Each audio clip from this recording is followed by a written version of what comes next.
Hello, everyone, and welcome to another episode of Lapide CISO Talks. Today, we're joined by Charles Payne, the CISO at Neptune Media. Charles is a cybersecurity leader and investor with over 25 years of experience in all facets of cybersecurity. He's also one of the organizers of Horizon Summit, an event that brings together experts and professionals in the fields of AI, cybersecurity, and fintech. Charles, welcome to the show. It's great to have you.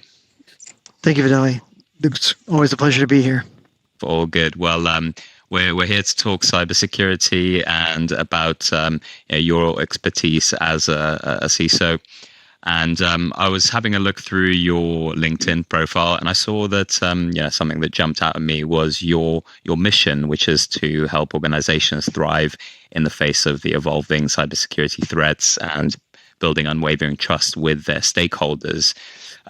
So given your background, what does this mission mean to you in practice as a CISO? Why is it so important, do you think? The reason why it's so important is because the only way that we can actually accomplish anything is if we trust each other, which inherently cybersecurity professionals are typically more evasive to, only because it's in our nature, right? We're always, dealing with people phishing us or, being phished or whatever the case may be. So it's always one of those, I don't want to say this, but it's adversarial things where we're always expecting someone's trying to play a joke on us, for example. And so my mission is more along the lines of trying to foster the next generation and try to build out what we really need to do. And I do that, again, by instilling trust with my board as well as with our peers and with my peers. Yeah, that's great. You can certainly see that that drive towards empowering, the next generation of cybersecurity professionals through your events, and also, the tutoring and mentoring work that you do, which is fantastic to see. But you weren't always in cybersecurity, were you? There was a sort of a background in finance, I believe. Yes. So actually, my background started in finance. I mean, I'm still in finance, don't get me wrong. But yes, I've been in finance actually longer than I've been in IT or technical services with computers and IT infrastructure, et cetera. So, or cybersecurity for that matter, before it was cybersecurity. Okay, so you went from finance into cybersecurity, and what sort of what led you down that path? Was it kind of the technical expertise or just pure curiosity? It was the curiosity. It was the question of, I'm one of those folks that like to take a challenge, and I like to really learn. I don't want to do a challenge just for the sake of doing a challenge. I want to accomplish a challenge for the sake of actually learning and advancing my skills, to learn something new, just like anybody else. And I took what I did in finance and I applied a lot of that stuff to, IT infrastructure and information technology as we knew it back then. I mean, today we call it cybersecurity for what we do now, but I was able to take my business information, my business knowledge, and actually apply it to what I'm doing. I think that's the fundamental reason why I'm actually successful as a CISO is because I understand how to speak business to the stakeholders. And that's where a lot of the other CISOs don't have that same acumen. And that's where it becomes really complicated, where they don't get their budgets or they don't get the tools that they need because they don't know how to describe what they're really asking for in terms of dollars and cents that the board and the people who actually write their checks understand. Yeah, it's always about, we hear this a lot about being able to communicate the kind of the technical aspect and merge that with the business side of things and the bottom line. And not everyone can communicate that. So I suppose your previous experience and your background kind of lends itself very nicely where those two worlds collide. Is there any kind of advice you would give to those CISOs you mentioned maybe don't have that acumen? How can they improve upon that?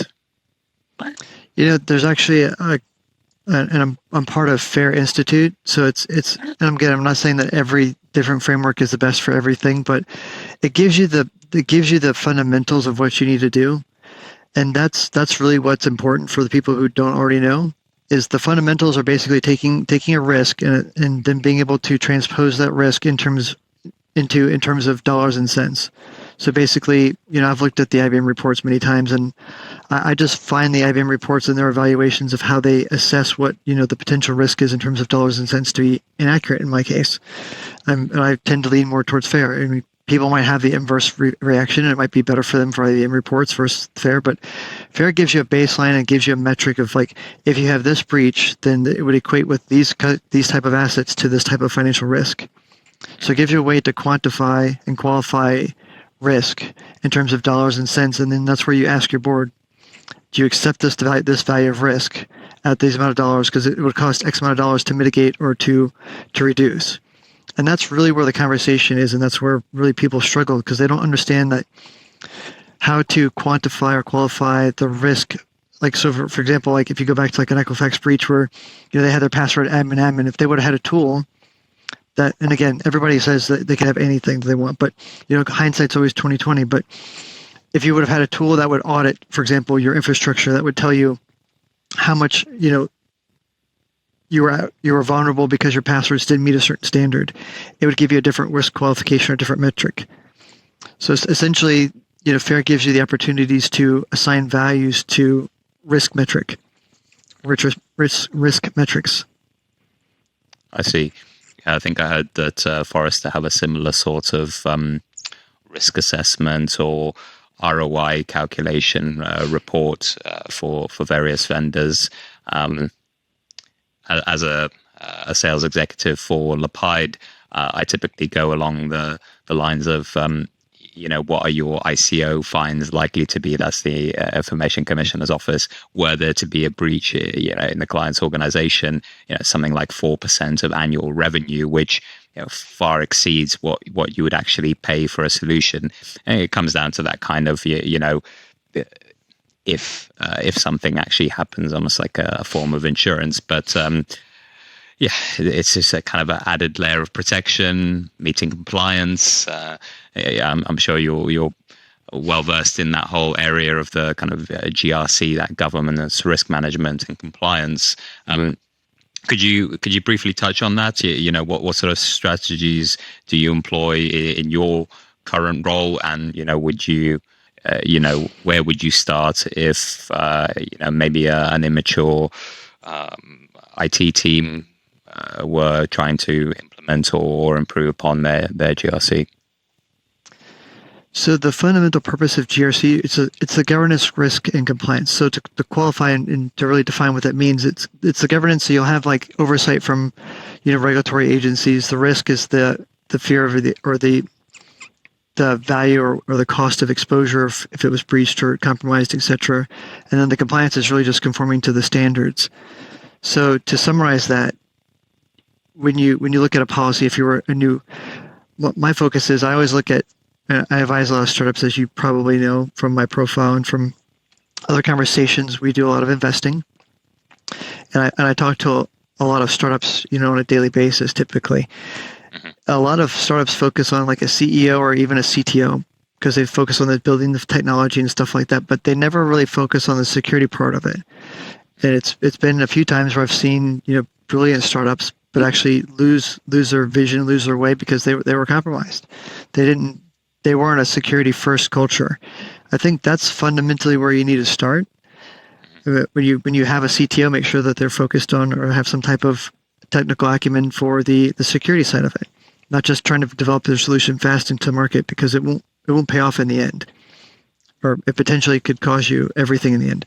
So going back to what I was saying for the initial, for example, startup, you want to make sure that whatever your product does, you conform to whatever standard you need to. So if you're doing like a cloud services, you'd have to have like FedRAMP, for example, if you wanted to sell to the government, that in the United States. So that would be the GRC aspect of that would be trying to make sure that you go through all the policies and procedures of how to actually apply for FedRAMP and actually start that process. And then what you need to do is stay compliant and all the regulatory requirements after that. Now, granted, FedRAMP costs a minimum of $100,000, so it's definitely not for like day one startup. I'm talking about like as they're starting to progress, but it's its whole purpose is to build out some type of uniform standard. Even if we look at PCI, which is for the payment card industry, they want you to make sure that you have the basic rudimentary protections for protecting the credit card data. And the funny part about it is, at the end of the day, Visa, MasterCard, they don't really mind too much if you're the one that caused the breach, as long as you can afford to pay for it. Because in your terms and conditions of your merchant agreement, you're responsible for paying for all the cards that were compromised. So as a card member, you have a zero liability for fraud. The flip side is, whoever caused the breach or whoever caused that issue to occur because they were negligent or what have you, they're actually responsible for paying for all those charges. So that's where Visa, MasterCard kind of shifts the blame to, or shifts responsibility. Correction. So that, I don't know if that's very a valid answer to your question, but it's always trying to start with what are your goals and objectives, and then trying to build out the policies and make sure that you're compliant to the whatever regulatory compliances that you need to be. In my case, we touch credit card information, so we have to make sure that we protect that. Otherwise, we're responsible for any of the compromised data or compromised cards. And that's where I guess it becomes a little bit, I don't know if that answers your question enough, though. Yeah, no, it certainly does. I mean, I'm kind of just expanding on it a little bit, but I'd say, Lapide gets into that space quite a bit with the data discovery and classification side of our solution, locating that PII and PCI and GDPR data and classifying it based on those compliances. That's part of the journey, just understanding how much of that data you have. Again, it falls under all those various frameworks and guidelines for Cyber Essentials and ISO 27001s. But no, just to kind of change gears a little bit, I'm curious to touch on your sort of investment strategy. I know you're an angel investor, and you're clearly very active in that world. What is your sort of criteria for selecting a viable investment, as it were, and what do you typically look for? So my most famous question probably is I'll ask every startup or every person who's pitching, how much does it cost them for customer acquisition? Because that's something that's most commonly always overlooked. They never focus on how much it actually costs to get a customer. They always think about, if I get one customer, I can get X amount of dollars. Great. But if it costs you, 3X of the amount of dollars that you received, it's probably not a viable business. And that's actually been the case for a few times where it might cost, I've had a couple of businesses tell me it costs them about $40,000 to $50,000 for customer acquisition. In the first year, they'll make about $20,000 to $30,000. So the only time that they'll actually make money is if the customer renews. And that customer return is always a problem, because you're always going to have customer returns. So the question is, do you really pay the customer to be your customer at that point in time, on the hope or the premise that they're actually going to renew long term? And that's where things get a little bit crazy. So my biggest thing is always to know how much it costs for customer acquisition, because I never trust the numbers that I'm given. I always trust the information that I can drive myself.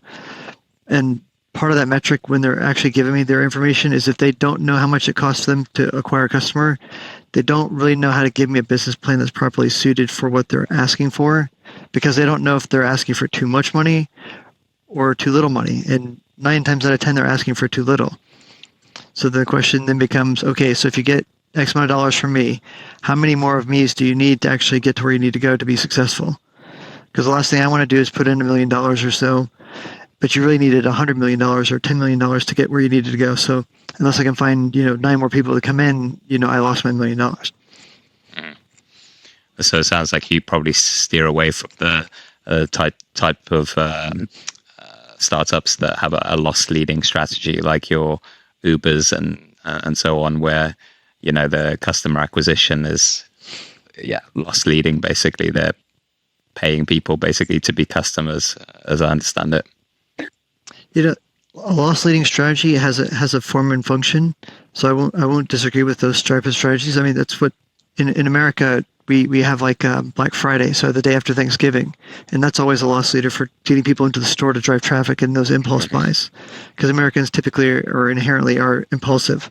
So if you put something next to something that's on sale, but you put a higher profitable item, the probability of them buying both items is pretty high. So that's where I looked at some of the stuff that even Walmart does. and how they do their strategies and how they focus on, the psychology behind shopping. And I did that just as a sequential thing for something else, but it really became eye-opening about how they actually do the strategies and why they put things where they do and how they do it. So I thought it was pretty interesting. So and going back to your question, no, I don't have a problem on a loss leading strategy from an investment perspective, as long as I'm not the only investor, because then I have to front 100% of everything. That's always painful. So I like to diversify and split and obviously do the same thing that they're looking for. I'm looking for unity in the community. So I'll look for other investors to make sure that we can all diversify the risk across our portfolios. So just because they have a loss leading strategy initially doesn't mean that it's bad. It just means that I already know up front that I can't be the only one that comes in, because I won't have the ability to focus enough time or focus enough energy on it. I need to bring in additional support to make sure that, if I'm not looking at it, the other investment firm's looking at it, or vice versa. So we have some type of, accountability and uniformity across the portfolio or across that one individual investment. I see. And in terms of, the types of technologies and the types of businesses that you're kind of interested by or intrigued by, again, that kind of curiosity piece, is there anything kind of hot and trending at the moment? Would you say that you think, okay, yeah, that's kind of where things are heading, and maybe also kind of mixing in with the cybersecurity world? Yes, so I see a lot of stuff in AI, but I know that when I was talking with the vice president of Microsoft, and in fact, he wasn't being arrogant about it, but he's like, we've already, as a result of all the stuff that we're doing at Microsoft, we've already caused at least 1,000 startups that were already there to be obsolete. So all those startups that had all that investment capital behind them were just wiped out in a matter of months by the way that Microsoft was so innovative, and they're pushing for everything that they were doing. So it's like, I took what he said, I thought about it for a moment. I'm like, okay, objectively, he's trying to tell me something without trying to tell me something. He's trying to say, like, look, if you buy stuff in cybersecurity, specifically towards AI, he's like, the probability of Microsoft duplicating or copying what you're doing especially if it's a great idea, is pretty high. And if we do, or if Microsoft does, have no fear that that the $1 billion giant is here, and they'll basically give it away for free or do whatever they're going to do, and it'll make whatever you're doing obsolete. To compare Mid-Journey, what you have for graphics, and then just think about Microsoft has their graphics search engine, and now you don't have to subscribe to it; it comes free. So if you want Copilot to go create your graphic, you just tell it what it wants, and it does it. And it actually does it with phenomenal accuracy, and it's actually rather amazing. I was playing with it the other day again, just trying to play with our podcast logos. Look at our backgrounds. I'm like, it's just crazy. I'm just playing to see what happens. And it's the ability that it has to create stuff is phenomenal. And granted, Midjourney and some of the other softwares are great too, but the difference between those and Microsoft is Microsoft has the same capabilities and features they do, plus a couple others, and it's free. You don't have to subscribe to the services and do everything else. So it's like, at the end of the day, what you see there. So Midjourney did all this development and stuff, and then Microsoft came in and said, yeah, I like that. We're going to do it too. And do you want to go with Microsoft? Do you want to go to another third-party app that you have to subscribe to? Well, I'm already part of Microsoft. It's already free for me. I'm just going to use it. It's free. Why buy a third-party subscription? And that was kind of like what I'm seeing in the consolidation part of the market. So you've got the bigger companies starting to consolidate what all of the other different genres are, or industries are, or categories, etc. And that's where I tend to get a little bit more skittish. Is there not much acquisition taking place in that, or is it because it's not? Is it patentable like some of the AI technologies that I guess it depends how innovative they are, or is it just everything's kind of open and you can duplicate, or I'm not quite sure how it works really, because I suppose in Silicon Valley, when new startups get started, they I guess their exit strategy is always to get bought by a Google or a Facebook or Meta or a Microsoft, isn't it? It is. A software business is really difficult because you can't patent your software unless you divulge your code. You have to divulge every line of your code. And I actually had that same discussion with our internal group, and they're like, if you do that, you have to divulge your code out. I'm like, oh, okay, never mind. So, but I mean, you can copyright and stuff like that. But in terms of actually protecting the intellectual property with a patent, so nobody else could duplicate it, is not feasible. Right. Possible, not feasible, because you'd have to release, every bit of your code, and that's kind of where I think ChatGPT and OpenAI right now is being sued for their model. They were initially public and then they went private. I think they're trying to say, well, how could you technically go private after you're going public because you built it off of publicly accessible stuff, which you can't privatize. After you were open source, you tried to monetize everything, right? So I'm waiting to see what happens with that lawsuit. That's gonna be interesting for me. I'll be curious for that.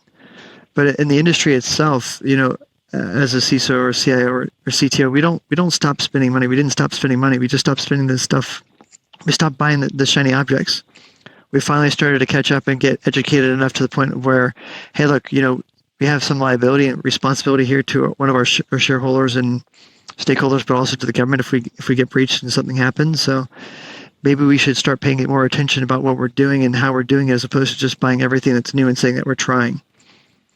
Maybe it's time to start doing it instead of always consistently trying. And I think that was a shift that we saw last year and that's following through this year. It's not that cybersecurity professionals aren't spending money. The sky's not falling. But what is happening is we're not buying the next shiny thing because we have some liability now. You've seen all the lawsuits in the past and people be charged criminally, and I don't want to mention all the names and stuff, but you're starting to see this in the United States where if you are a CISO or not, I haven't seen it for the CIO, but if you're a CISO, for example, and you made a bad decision, you could technically be held criminally responsible for those bad decisions. And I think that's where the market holistically is looking at, like, oh, okay, well, I don't want to be like that last guy. So what can I do to make sure I'm not like him? And it's like, let me go try and buy something that's tried and true, as opposed to trying to buy something that's new, because I don't want to be the experiment. I think that's what we're seeing at the moment. At least that's been. That was. Sorry, go. No, I think that's been the conversation that I've had, at least with my peers for the moment. That's how we're looking at things, especially in financial services. We're tending to focus more along the lines of the stuff that's tried and true, that we know is not going to have an issue down the line, as opposed to something that might be new and innovative that you don't know. So we're trying to find something that's got a track record. Yeah, maybe where the lines are slightly blurred on the legality side of things. That was actually going to be one of my other questions around, the legal responsibilities of corporate executives, your CISOs and so on. So, but it is all over the news and some high-profile cases, which kind of is pretty scary for anyone in a CISO role, if you don't have that kind of, call it like a limited liability, as it were, detachment from the entity. But there we go. I suppose you're having quite a lot of these high-level conversations with attendees of the Horizon Summit. We do. We actually focus on those as well. That it's always a valid conversation that we have with peers, because it's something that it's a responsibility that we have to have, one with our community and with our shareholders, stakeholders, etc. But at the same token, nobody wants to be like the last guy that went to jail or that got charged for whatever and had to spend millions of dollars for defense. Nobody wants to be the last guy, and definitely nobody wants to be the next guy. So that's where we have to be vigilant in what we're doing and mindful. I think that's what we do talk about. Yes, we're going to start doing some more one-day summits as well. And we're going to start. We've got an office in New York that we'll be doing some stuff at. We'll be doing some things in Dallas and probably California and stuff. Where there's also other investment groups that we're part of. So we're going to start trying to bring what we're doing now at large scale to a lot of the smaller one-day events. I think that's probably our most exciting news, is we've done so many things on a large scale, but they're catered more towards everybody at the top, that we're trying to bring all of that great information and all of those experiences down to everybody else throughout the entire life cycle, or through the entire pipeline of the community. And that's what we're actually working on next. That's our next big thing. And we're going to be running that. Go ahead. Yeah, no, I was just going to add that you seem to be really passionate about the whole, community engagement and, public speaking, bringing together, people face to face in a room, exchanging ideas, but also kind of seeing where the exciting new things are coming from. It's great to hear that you're going to do single day events. I would certainly love a ticket to the Hawaii event, but it's a bit of a long trip from the UK, to be honest. It is, and I agree with that. We're actually going to probably focus our Hawaii trip just on our exclusive base that we have for some. I forgot what one of our partners called it, but it's an experience. So they actually we have an experience excursion. I think that's what we're gonna leave Hawaii as like strictly like an experience based project, and then we're gonna try to wrap what we learned from that at each session into all of our summits that we're doing throughout the year in all of the individual states around the United States anyway. So I know that what do you think? Sorry again to interrupt, but what do you think is the real value in bringing people together in this way? Because I know when we previously met, you said just having those kind of face-to-face conversations with the right people in the room makes such a difference. But can you elaborate on that? Yes. So essentially, what happens when you're face-to-face is you can have a candid conversation with each other. Like, I've been in financial services obviously for too long. So the regulations, going back to GRC, you can't have a candid conversation with somebody over the phone or over Zoom, because if they're recording it and someone gets it's one of those problems. So you can't really have an honest, direct, candid conversation with a peer over the phone or on a Zoom meeting, for example. You have to do it in person, because there are certain things that you can't talk about publicly. There's certain things that you can't say that could potentially be recorded. And that's where you have to have that personal one-on-one connection or face-to-face meeting with people in a boardroom setting. And that's where the advantage comes in. It's because you can have those candid, real conversations without fear of knowing that something's going to leak out. So basically, like the Chowder House rules, if you will, for those type of meetings. And I think that's where the advantage is, because at that point in time, you can have those candid conversations. You can talk about what's really going on in your environment without fear of like, oh, maybe I'll get fired or lose my job, or maybe I broke a compliance because I said X, Y, and Z and I wasn't supposed to say that yet. And especially if they recorded it, then it becomes public, and it's a problem. But it's not anything that we should be scared about per se. But at the same token, the only difference between a cybersecurity professional on the white team versus cybersecurity, or like white hat versus black hat type of scenario. So basically, like, think about hackers versus criminals. So hackers are not the bad people. Hackers are basically people that we hire on our team that we do for our own internal red teaming. The criminals are the ones that go one step further and then use that exploitable function or fashion for like ransomware or whatnot. And those are the criminals. They're not the hackers. They're two different delineated groups. And that's where I want to draw the line for. But the hackers are, where I want to go back with that is the bottom line is, in order for us to be successful in what we're doing, we have to communicate. The hackers inside of our own teams will communicate. Our red teams will communicate with each other, but we'll never real time communicate with the outside world. And when I go back, and let me step back, when we're internal, we keep everything that we're doing inside our own company's walls. So if we have an incident, or we have a breach, or we have something, we see some type of IOCs or TTPs or whatever, so indicators are compromised, for example, we don't share that openly with the world or with the community instantaneously. There's no real-time update for that. And that's where we suffer as a community. Because if I'm getting attacked, the probability of my friends or my other colleagues or peers being attacked in the same financial services industry is pretty high. If they're targeting me, they're probably targeting them. Maybe they know it yet, maybe they don't, and that's the problem. So going back to that is, we don't openly disclose what's going on in real time in our environments. Whereas if you're a criminal, you're actively talking back and forth between your own internal community. Hey, look, this firewall's got a vulnerability. Here's how you exploit it, but I can't figure out how to get to the next step. And they'll actually work with themselves as an international community to get to the next step. And we're defending ourselves individually as an isolated company.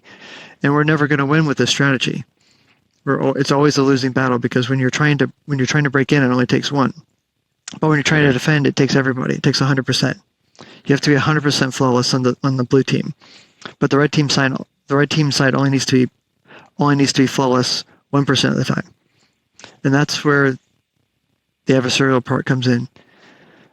on the internal side of our companies, we're siloed, but the rest of the world on the criminal side, they're not. They're talking to everybody and anybody, and that's where the real problem becomes. And that's why I focus, going back to your question earlier, that's why I focus so heavily on community, because if you don't have that community support, you don't have that community connection, you're kind of SOL. I mean, in short of saying it, I mean, like, there are other ISACs that do, TTPs and IOCs, indicators of compromise and stuff. But the problem is, even though we share information like that in the past or currently or future, it's not real time. It's still going to be sanitized. It's still going to be delayed.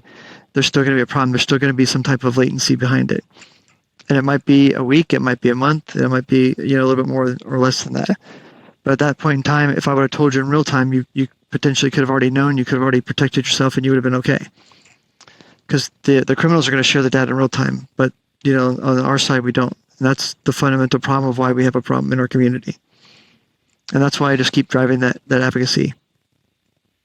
Yeah, I guess it goes back to the point at the start where CISOs are quite careful, quite paranoid, as it were, and they don't perhaps want to share things, especially if they were nearly breached or did suffer a breach. It's typically kind of hush hush rather than saying, okay, what can we learn from this within the community, and saying, again, if attackers are going for a particular sector, they're going to look for similar vulnerabilities in similar types of companies, aren't they? Perhaps just maybe a parting question, going back to sort of your mentoring and speaking and teaching. How do you approach mentoring, advising aspiring cybersecurity professionals, and what would you advise the next generation, as it were? So I currently I'm mentoring right now through Cybersecurity and a couple others, but I always the most important thing to do is not chase the money aspect of the cybersecurity part. The money comes later on. Sometimes it will come initially, and sometimes it won't. It's really going to depend on what your passion is. So I always tell people, even the people that I'm mentoring, I the first question I ask them is, like, after we get through all the pleasantries, is like, what do you like to do? Tell me about, like, what are your hobbies? Tell me about a little bit more about your experiences. Tell me about what you find fun and interesting. And then I'll try to relate that and understand, like, okay, do you like mysteries? Do you like solving questions or puzzles? Like, maybe you like digital forensics. Maybe you like some type of other type of SOC analyst, like a SOC analyst or some type of other position like that. But it's where I need to understand fundamentally what the person likes to do, so I can match them with what they might be best suited for. And it's not something that they're going to be doing long term. So I try to walk all the people through that I mentor. Typically, once I understand what their goals and objectives are, to put them on the path that they can get to management, that they can oversee a team. Because at one point in time, when you're young, it's great to be the analyst. It's great to have eyes on glass. But as you get older, you tend to have to make sure that you advance. And the easiest way to do that is to step into management. But you can also still be very technical. Like a CTO, a CIO, a CISO, we're technical. Not all of us, but a lot of us are. And we understand the normal GRCs and the risks and the governance and everything else that goes along with it. So having the technical acumen mixed with the business acumen is very important. It's not necessary. It's not a requirement, but it gives you a different perspective that most folks don't have. And that's, I think, what makes me unique. Is I have technical skills, but I also have the business acumen that goes along with it. So it's different. I can understand and explain to both sides of the house or the organization, whereas most either have one or the other, but they don't typically have both. That's great. Yeah, I suppose we've come full circle there, and just kind of again highlighting the need for just constantly learning, improving those skills, but also focusing on highlighting your strengths and playing to those rather than trying to kind of improve upon your weaknesses. But just like you said, find out what inspires you, what drives your curiosity, lean into that, and play to your strengths, and that should at least keep the work more compelling as you progress through your career. Absolutely. In fact, I was talking with another executive the other day. Our company does a lot of M&As, and so mergers and acquisitions. And it was one of those things in cybersecurity, we always try to bring up to whatever the company we just acquired, we bring up their standards, their cybersecurity standards to our standards. So we always try to elevate the current company that we purchased or we acquired to whatever our current cybersecurity standards are. And the funny part wasn't so much about that as a CISO, it was about as a CEO. Someone asked me, "Well, how do you actually transition, or how do you actually work with other folks that you acquired, or how do you actually bring people to the same level or the same standards that you guys are?" And it was one of those things where we actually had an interesting conversation. It wasn't about so much trying to change everybody in the very beginning and trying to say like, "Oh no, you guys can't do your cybersecurity posture this way because it's the wrong way to do it." It's more along the lines of starting out first time what they did correct the first time. So start everything off with positivity. So like, okay, you guys are doing this great. You guys are doing this really well. And start talking to them about and auditing all the stuff that they're doing really well first. And then after you get through all of the pleasantries there, then at that point in time, go back after and then start realizing what they need to improve on. But you don't want to lead, at least initially, with a negative foot. You don't want to start a negative initially, because then you've got a bad connotation and that relationship's never going to foster and grow. So the easiest way to foster and grow the relationship, and this is actually a lesson I learned. I learned it the hard way, granted, and it was a conversation that another executive told me. He's like, "Look, never lead with negativity. Never be the guy with the glass that's half empty. Always be the guy with the glass half full." He's like, lead with that, and everybody else will tend to be happier. If you always lead with negativity and criticism, you're never going to get anybody else on board. You're never going to get buy-in if everyone's always trying to be defensive. Yeah, like the feedback sandwich where you go with a positive and then you put the negative in the middle and then you finish with a positive again. Yes, it's exactly like that. Yeah. Perfect. Well, very nice point to end on, I think. And I think we can wrap it up there.